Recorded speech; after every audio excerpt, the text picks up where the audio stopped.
Palakpakan niyo natin si Lord. Ang ating pong topic ngayon, mga magulang at kapatid, ay napapanahon dahil maraming mga Kristiyano na kung saan talagang buhay sila bilang tinatawag na Kristiyano. Pero yung loob nila ay mga patay. And that is what we call wake up, the living dead. This is the letter of God from the church of Sardis in Revelation 3:1-6. Let us read. Isulat mo sa anghel ng iglesia sa Sardis. Ibig sabihin, may nagbabantay na anghel sa bawat iglesia.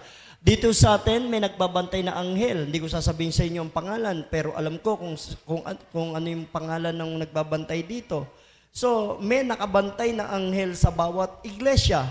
Anong sabi? Ito ang sinasabi na nagtataglay ng 7 espiritu ng Diyos at ng 7 bituin. The 7 intensified spirit of God, the number of the Lord. Ano? 7 kung tawagin. So, alam ko ang ginagawa mo, ang alam ng marami, ikaw ay buhay. Ngunit ang totoo, ikaw ay patay. Kaya't gumising ka. Palakasin mo ang nalalabi pa sa iyo upang hindi ito tuluyang mamatay, sapagkat nakita kong hindi ganap sa paningin ng aking Diyos ang nagawa mo. Kaya nga, alalahanin mo ang mga bagay na iyong tinanggap at narinig. Isagawa mo ang mga iyon. Pagsisiyan mo talikdan ang iyong kasamaan. Kung hindi ka gigising, pupunta ako dyan na gaya ng isang magnanakaw at hindi mo malalaman ang oras ng aking pagdating. Ngunit may ilan sa inyo dyan sa Sardis na nagpanatiling walang dungis ang kanilang damit. Kaya't kasama ko silang maglalakad na nakasuot ng puting damit sapagkat sila'y karapat dapat ang magtatagumpay ay dadamitan ng puti at hindi ko kailanman buburahin sa aklat ng buhay ang kanyang pangalan. Kikilalanin ko siya sa harap ng aking Ama at ng kanyang mga anghel. Ang lahat ng may pandinig ay makinig sa sinasabi ng Espiritu sa mga iglesia. Ano sabi niyan? Ang lahat ng mga may pandinig, makinig. Sabi mo nga sa katabi mo, kapatid, may pandinig ka ba? O makinig ka. Kung minsan hindi tayo nakikinig Kaya pagsasabihan tayo ngayon ng Lord. Alam niyo mga magulang kapatid, gumising tayo. Gumising ang bawat Kristiyano, hindi lang tayo. Maraming mga Kristiyano natutulog na. Maraming mga Kristiyano na buhay sila, akala nila, nakakilala na sila sa Lord, tama na yon. Akala nila, nakagawa na sila ng kabutihan, tama na yon. Akala nila, noong nakaraang buwan, nakaraang taon, na nakatulong kami dito sa church, tama na yon. Mga magulang kapatid, hindi po. Habang nabubuhay tayo bilang Kristiyano, continuous tayo sa pagse-serve sa Lord. Hindi lang ang pastor, hindi lang itong mga manganganta. Every Christian must continue to serve the Lord.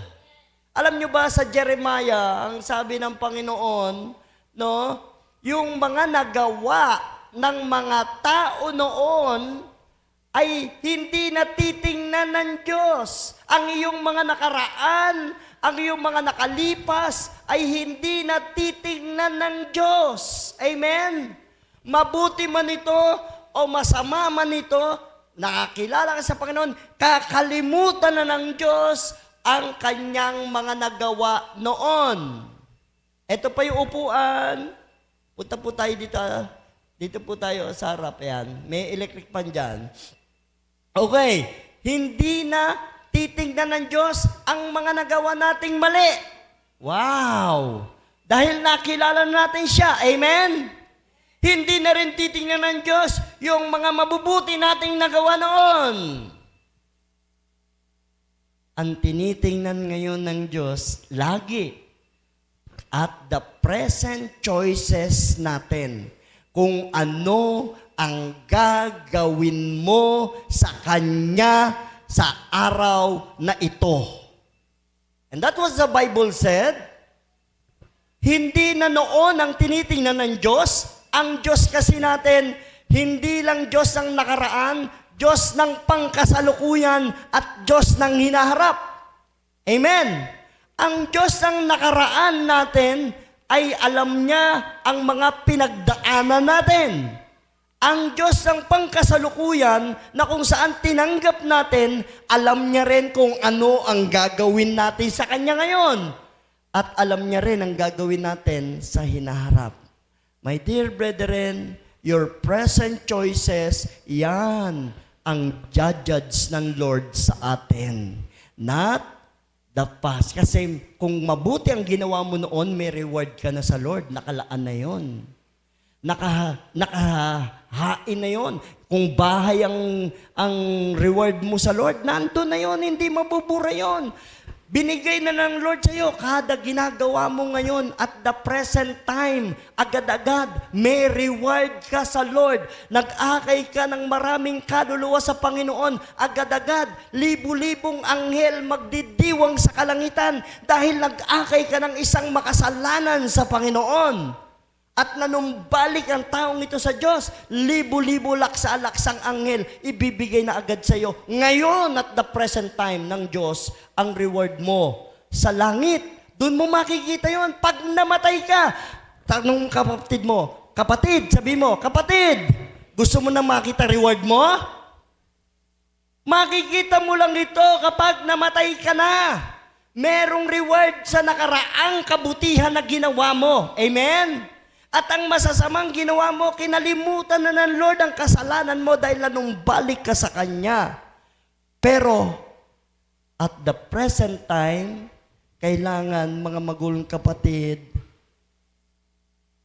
naglilingkod ka pa rin sa Lord. Paano kung inabutan kang nanlamig sa Diyos, hindi mo na ginagawa ang mga bagay na ginawa mo noon? Ano na? Ang sabit sa binasa natin, hindi ang magtatagumpay, hindi ko buburahin sa aklat ng buhay. Paano na kung tumigil ka sa pagsaserve sa Lord? Paano na kung tumigil ka na sa pananampalataya mo sa Lord dahil sa sobrang karangyaan na tinatamasa natin sa sanlibutang ito? Paano na? Kaya lagi kong sinachat sa inyo, maging habit ninyo ang pagbabasa ng Biblia dahil doon nyo malalaman ang katotohanan at ang katotohanan ang magpapa-enlighten sa inyo. What is the diagnosis o the problem behind this church of Sardis? Ang sabi dito sa verse 1, no? In verse 1, basahin natin yung verse 1. Isulat mo sa anghel ng iglesia sa Sardis, ito ang sinasabi na nagtataglay ng 7 espiritu ng Diyos at ng 7 bituin. Alam ko ang ginagawa mo, ang daming nakabantay sa atin. 7 espiritu ng Diyos, the 7 intensified spirit ng God. Ang Holy Spirit is God. Amen? But meron tinatawag, all the being in heaven are spirit being. Merong spirit being na nakabantay sa bawat iglesia. At sabi doon, 7. At ang sabi pa dito, ang alam ng marami ikaw ay buhay. Ngunit ang totoo, ikaw ay patay. What is the problem? Kapag pumunta ka sa doktor, sa ospital, idadiagnose ka. Amen? Doc, meron po akong nararamdaman. Pero hindi ko po alam ba't nangihina ako. Ang dami ko nang pina-check-upan na mga albularyo. Wala pa rin silang makita sa akin. Paki-check mo nga ako, Doc. Idadiagnose ka ngayon. Titingnan doon sa merong yung mga machine ngayon na makabago. Ipapasok yung katawan mo. Anong tawag doon? MRI? Yeah. MRI. No? Yung sa MRI, papasok ka na, kaganong ka, i-diagnose ka nila doon, makikita kung anong problema ng katawan mo. Pati ugat-ugat mo, mababasa doon. Amen? Mrs., nakakahawak po ba kayo ng pera? Hindi po madalas. Marami po ba kayong utang? Opo, Dok. Kasi intindi na ng utak ninyo eh. Sa utak nang galing, misis. May problema utak nyo. Namumroblema kayong tuluyan dahil sa kaiisip, misis. Mag-iiyak na yun kasi, Dok, yun. May tumor kayo sa utak. Dahil kaiisip ng pera sa makakabayad ng utang, sa gagawa ng paraan, kaiisip, kaiintindi. Hoy, mga misis, kahit sino sa atin, huwag kayong lubusang mag-isip ng mag-isip, ha? Kasi nakakatumor yan. Idadiagnose kayo. Ang problema, may problema kayo sa utak. Misis, 4 na buwan na lang. Ano? 4 na buwan. 4 na buwan nagamutan po tayo. Hindi ko pa naman sinabi mamatay na kayo. Alam nyo, isa lang naman ang solusyon eh. Paracetamol. Amen? Ito, misis, ang ano nyo, ang tawag doon, reseta. Sabihin nyo sa asawa nyo, bigyan kayo nito, paracetamol. No? Wartamoxosol. Ang daming ano yan. Subukan mo pag hindi gumaling yan. Pag napayapa ang utak ng misis nyo, ibig sabihin, kumpleto ang perang hinahawakan yan. Amen! Pero pag hindi nyo yan nabibigyan, hindi yung mahawak ng pera yan, subukan nyo magpapadiagnose yan. At ganun nga ang nangyari sa Church of Sardis. A living but dying heart. You have a reputation of being alive, but you are dead. Ano ibig sabihin to? May church, may mga activities sa church, may programa ang church, may Sunday service ang church, pero walang fire pag nandito sa church. Nandito na iniisip pa yung mamayang handa. Nandito na iniisip pa yung babayarang utang. Palinga-linga yan. Sino kaya yung kapatid kong sumahod na ngayon? Nagtuturo yung pastor, lumilinga-linga siya. Tinitingnan ko sino mauutangan. Nandito na sa church yun, ha? Walang fire. Pupunta lang sa church kasi para makita nandun siya, attendance effect. Walang fire. Ang ibig sabihin na dying. You are dying, church. Kapag ka pumunta ka sa church, walang fire. Kumakanta, this is the day, alive, alive, alive forevermore. Alam nyo, alive, alive. Makikita, alive, alive, alive forevermore. My Jesus is alive. Walang kabuhay-buhay. Walang fire. Amen? Amen po ba? Walang fire. Pag sinabi ko makantang alive, siyempre makita, alive, alive, alive forevermore. My Jesus is alive. Mga ganun pang kasayawan, dapat alive na alive ka dahil sa Panginoon kay. Amen? O amen kayo dyan. Mamaya kantahin natin yon. Tingnan ko kung alive nga kayo. Amen? So, walang fire. Ito yung dying. Baka nandito ka lang para lang masabi na nandito ka para makita ka lang o magpe-pray ka lang kaya ikaw nandito. So, yung gusto sa ministry pero walang intimacy kay Lord. Ay, Pastor, ano ba yung mga gawain dyan? Walang nagtanong sa akin kung ano mga gawain natin dito eh. And that is dying. Amen? Walang hilig sa ministry. Kung walang hilig sa ministry, para magkakahilig kay Lord. So, walang intimacy sa Lord, masigla, pero matamlay. Meron naman nagpupuri. Di ba? Alive, alive, alive forevermore. Dinadaan niya sa pagpupuri. Pero sa kalooban niya, ang tamlay-tamlay niya. Mamaya, ano kaya kayo ulam namin? Hallelujah. May gawain sa church pero active sa labas. Mas active pa tayo sa labas kaysa sa church eh. Amen. Walang hilig sa Google Meet. May mga cellphone, TikTok lang ng TikTok. May Google Meet tayo. Everybody belongs to Google Meet. Pwede kayong pumaloob sa Google Meet ng Holy Trinity. Magpe-pray tayo. Ayoko mag-involve dyan sa Google Meet prayer meeting na yan Pastor. Bakit? Kasi tatagal nilang manalangin. Hello! Yung panalangin, kinakatamaran mo. Hallelujah! Google Meet, welcome kayong lahat sa Google Meet. Makinig lang kayo, huwag niya kayong magpakita ng muka. Basta ano nyo lang doon, makinig kayo ng mga panalangin dahil ipinapanalangin kayo sa mga Google Meet natin. Gamitin nyo sa kabanalan ang inyong mga cellphone. Wala rin naman kayong ginagawa 7 o'clock every Wednesday ang Google Meet natin para marami tayo, para lumakas ang bawat isa. Amen? Ibinidestino ang bawat isa para ikaw sa panalangin sa bansa, ikaw sa panalangin sa ministry, ikaw panalangin sa ganito, sa prayer request, sa family. Lahat yan dinadaanan sa Google Meet ng panalangin. Ikaw ang nananalangin kapag ikaw ang nadestino doon. Amen? Gusto ko sa food ministry, magpe-pray. Puro pagkain, iniisip mo? Prayer request ako, puro gusto na lang. Ano ba yan? Hindi mo na, wala ka ng concern sa family? Hallelujah.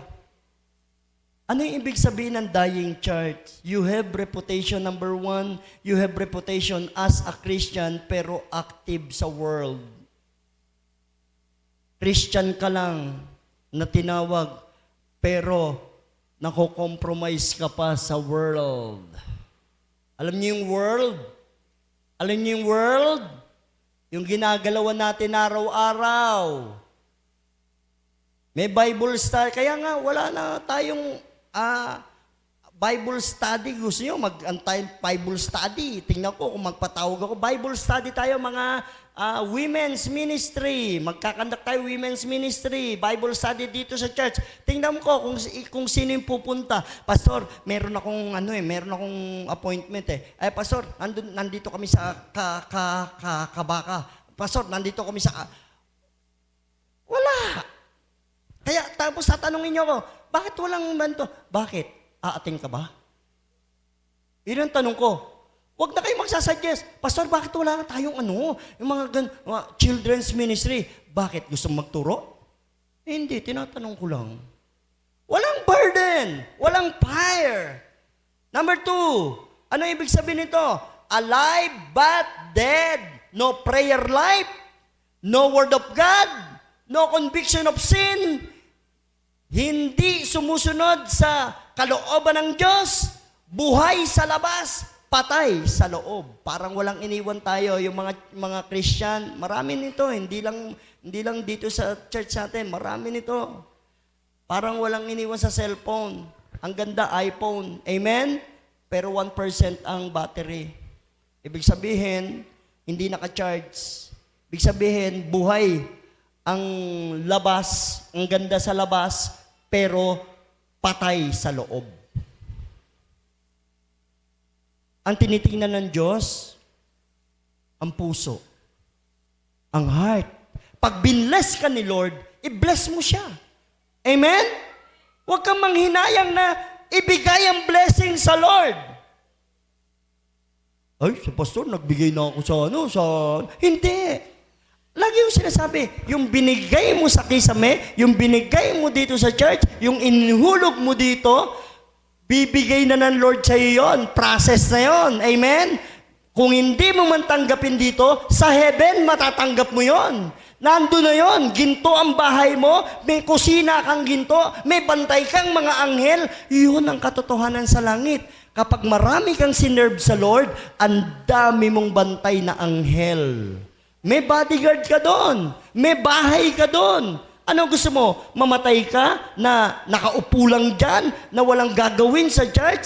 Pag namatay ka, nandun ka lang, pakalat-kalat, nandun ka sa, parang nandun ka sa housing, dikit-dikit, baka wala kang bahay dun eh. Kasi hindi ka nga naging mainit sa Lord eh.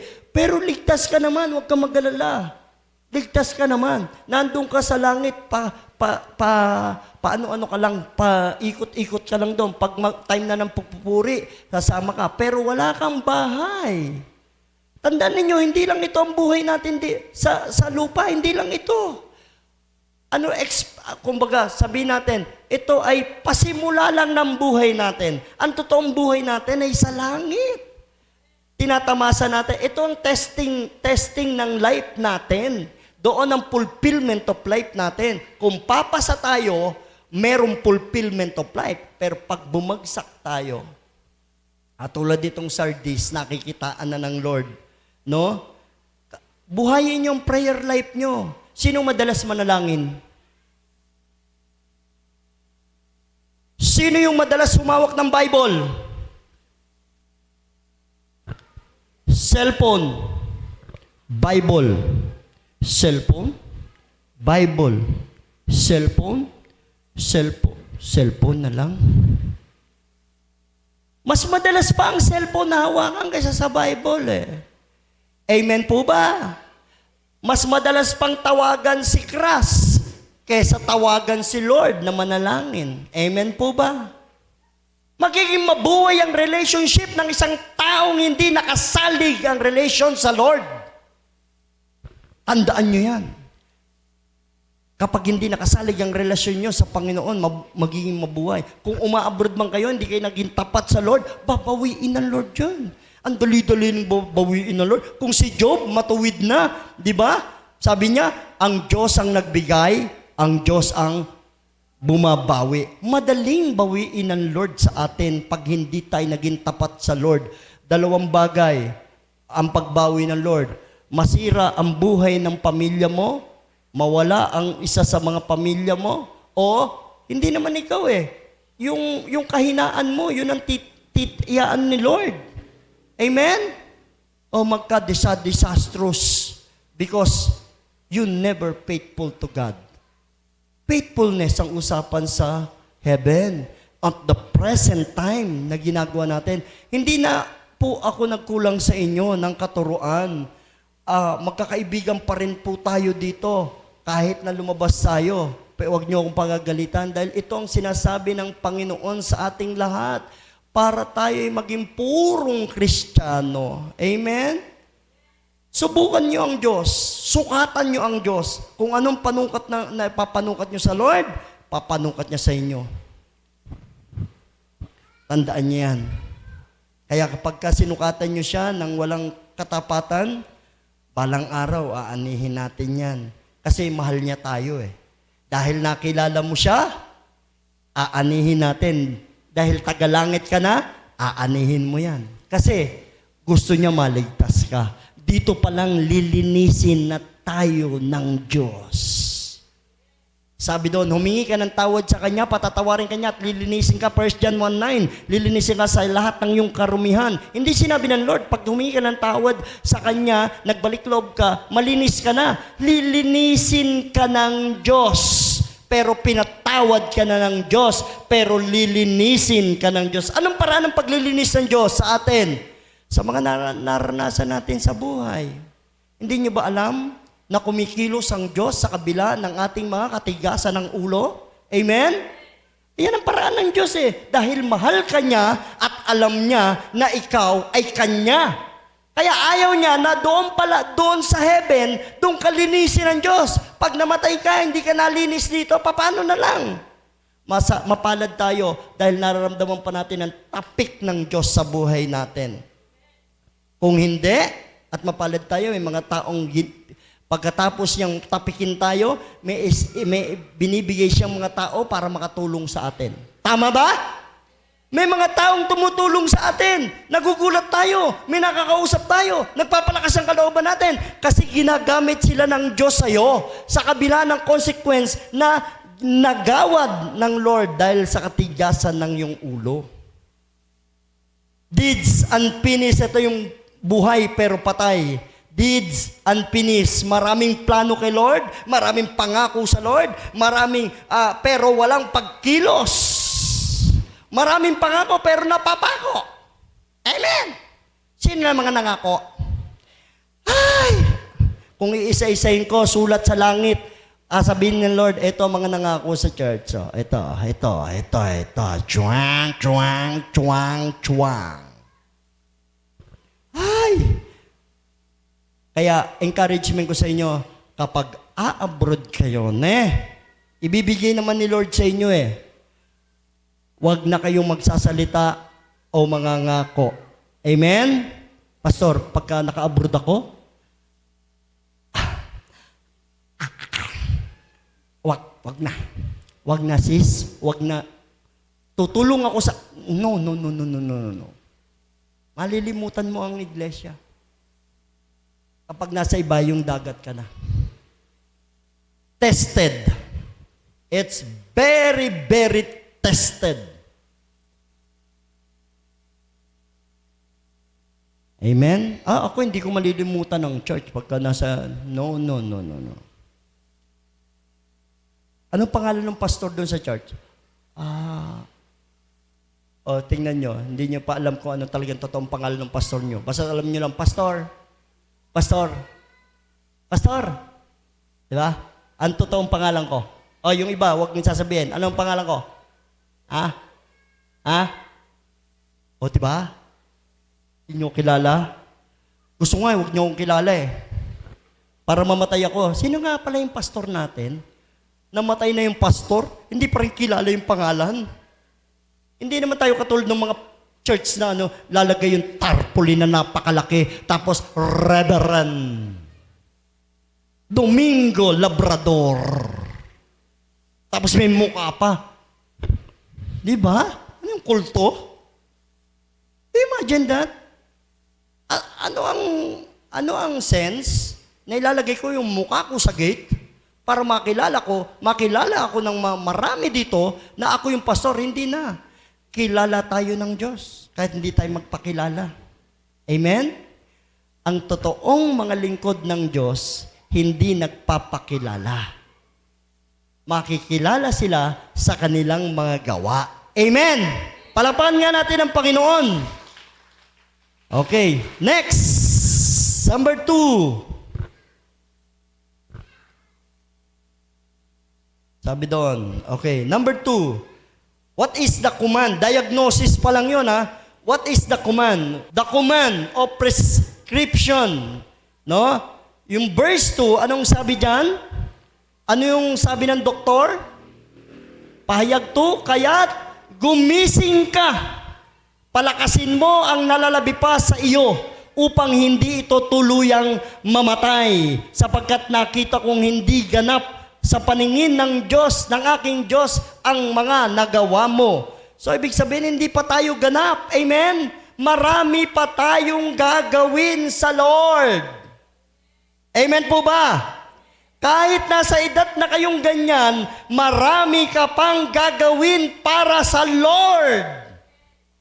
Hallelujah. Ibig sabihin, marami pa tayong assignment. Ba't binibigay sa inyo ng Diyos ang masaganang buhay? Dahil marami kang gagampanan sa Lord. Hallelujah. Kaya anong sabi ng Lord? The command, nung doktor, gumising ka. Diba? Nung na-diagnose ka. Parang alam nyo, yung isang babae na after ng cesarean niya, conscious yan Di ba? Sino mga cesarean? Isa, dalawa. Mga cesarean, naranasan cesarean, congratulations. Hiniwa-hiwa, biniyak-biyak ang tiyan. Tapos nagsuot ng hangin. No? Para ipakita, proud cesarean. Di ba? So, be proud. Kasi naranasan nyo yan. Pero di ba naranasan nyo, 3 days yata o 2 days conscious, yung gising. Hindi ka magising kasi langung-lango ka sa drugs. Di ba? Mga addict kayo eh. Langung-lango ka sa drugs, yung sinisisaryan ka kasi ang daming tinurok sa'yo. Amen? So, ang hirap. Pagising mo, pag nawala yung anesthesia, ang sakit, di ba? Kaya, yun ang sinasabi dito. Isa sa sinasabi dito, wake up, strengthen what remains. Wake up, remember, and repent. Huwag kayong mahihiyang maghumingi ng tawad sa Diyos. Ang Diyos, ang forgiveness niya, napakarami, napakalawak. Amen? Huwag kayong mababagabag. Kapag ang tagal nyo nang hindi uma-attend dito, hindi kayo naka-attend, attend lang. Huwag kayong mahihiya. Hingi lang ng tawad sa Lord. Amen? Gumising ka. Hindi pa huli. Gising. Pati kayong mga nasa abroad, gising. Hindi pa huli. Bago tayo bawian ng Diyos. Magkakaganong-ganon ang buhay. Hindi natutulog ang Diyos. Amen. Bakit nadamay yung mga anak ni Job? Doon sa penalty na iginawad kay Job dahil doon sa paghiling ni Satanas. Na kaya ka lang pinupuri niya kasi pinagpapala mo eh. O, nakita nyo? Kaya ka lang pinupuri niya kasi pinagpapala mo. Kapag maraming pagpapala, dapat doon pa natin maalala ang Lord eh. Amen. Hindi yung naalala natin si Lord kapag wala nang pagpapala. Tulungan mo ko, Panginoon.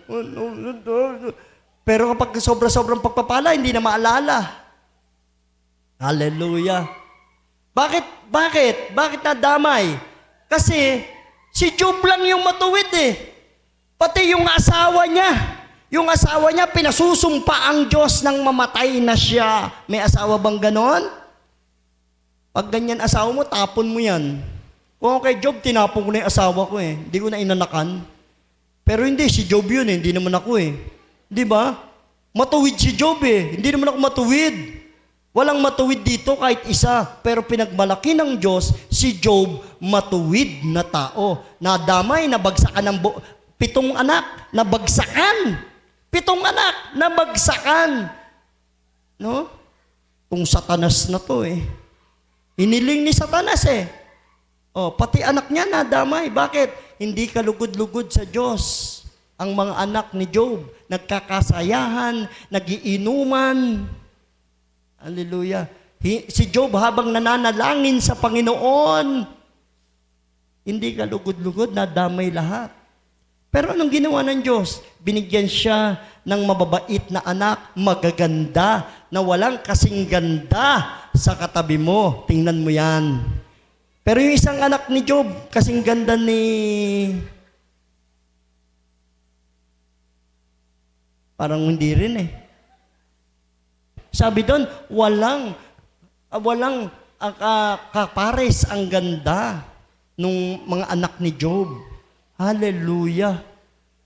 Imagine that. Binalik ni Lord pati blessing kay Job kasi matuwid nga si Job eh. Sa kabila ng mga nangyari sa kanya, pinuri niya ang Diyos. Kaya mga Christian, mga anak ng Diyos under the Holy Trinity Covenant Church, ipagpapatuloy po natin ito. Ano po? Dahil 30 minutes na ako, so, ayoko naman ng sobra-sobra tayo sa pagtuturo. Mahaba po ito eh. The Revival of Church of Sardis. Kapatid, gising. Gumising tayo. May pag-aaralan pa tayo na gising sa spiritual, sa pagtulog. Be alert in God's presence. Remember, balikan ang first love mo kay Lord. No? Balikan mo yung first love mo kay Lord. Nung nakilala mo ba si Lord, saan? Sino nag-share sa'yo? Nakilala mo si Lord, anong hawak mo? Nasarapan ka sa? Nasarapan ka sa? Nung nakilala mo si Lord, nasarapan ka sa? Nasarapan ka sa? Sa? Nasarapan ka sa? Nakilala mo si Lord? Anong masarap sa'yo? Masarap sa'yo ang?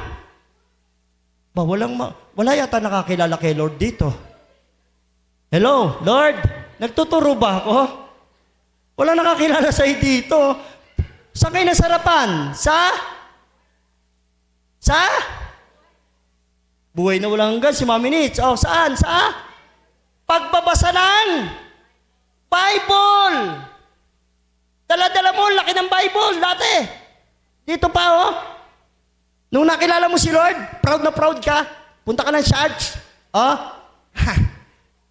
oh, born again. Tuwan-tuwa ka sabihin, born again. Amen? Pero nung tumagal na, eto na yung Bible na hawak mo, oh. Kukumpara mo dito sa hawak mo. Laki, nakaipit. Eto, pag-ipit mo, hindi nakita. Ay, saan punta? Dito lang. Hindi mo masabi sa church ka pupunta dahil hiyang-hiya ka sa ginagawa mo. Kristiyano ka na. Ganyan pa yung ginagawa mo. Tagal ka ng Kristiyano. Hoy, gising. Amen. Sabi mo nga sa katawan mo, hoy, gising.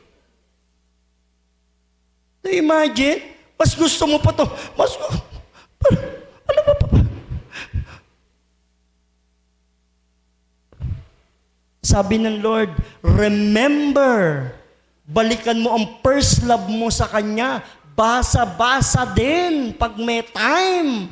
Huwag niyong kakaligtaang magbasa ng Biblia. Turuan niyo yung mga anak niyo ng mga kwentong pang Bible, hindi yung sigaw ka rito, sigaw ka doon. Lagi na lang sigawan sa bahay. Alam niyo ang bahay na puro sigawan, malayo ang blessing doon. May papanik na blessing, maya-maya wala na rin. Kasi natutulig ang blessing eh. Amen?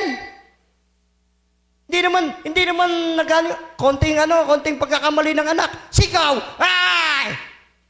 Dito kaya! Sigaw dito, sigaw doon. Ang bata, pag ang bata, nilab nyo, inunawa ninyo, dahil bata yan, pinagsabihan nyo ng maayos, hindi nyo sisigawan, yung blessing ng Lord nasa inyo. Saan ba naghahari ang Diyos? Sa mga bata. Tapos sisigaw. Pag-iinitan nyo mga bata, pag-iinitan kayo ng Diyos sa mga blessing. Malabo kayong maka-receive ng everyday blessing. Kasi pinag-initan nyo ang paghahari ng Diyos. Wala pa silang muwang. Hindi katulad ninyo na napakarami ng muwang. Ang muwang ninyo talagang muwang na muwang. Para na kayong mga uwang na muwang. Pasintabi, binibigay ko lang ang side ko. Kasi bilang pastor ninyo, gusto ko mamuhay ang bawat isa ayon sa kalooban ng Diyos. Nag-anak-anak kayo tapos sisigawan nyo lang. Irespeto nyo ang mga anak nyo nang lumaki, nakarespeto. Kapag sinigawan nyo ang mga anak nyo sa harapan ng maraming mga tao, lalo tigit may mga isip na yan unti-unti, mapapahiya siya. Magkakaroon niya ng hatred sa inyo. Wala siyang pagsusumbungan. Amen? Kasi kada sasabihin niya yung bumato sa kanya, nakasigaw ka na nakasigaw. Lagi kasi kayo nasa labas eh. Pumarito kayo. Di ba? My dear brethren, naranasan nyo? Amen? Naranasan yung sigawan ng mga anak nyo? Ang bata talagang ganyan. May katigasan ng ulo. Habang pinapalo mo, pinapaunawa mo lang sa kanya ang pagkakamali niya. Ganun ang pagdisiplina. Hindi yung sisigawan mo, mumurahin mo, whatever, kung anong masabi mo, ikaw curse mo. Mali yun. Maling-mali. Isa kang Kristiyanong buhay pero patay sa loob. Ipamuhay natin ang ating pagiging Kristiyano. Gumising po tayo, no? Magkaroon tayo ng fire, lalo tigit sa pagpe-pray, pagwo-worship, no? Pagbabasa ng Bible, magkaroon tayo ng fire. Repent and obey. Hindi lang iyak ng iyak sa Lord, dapat may action. Amen?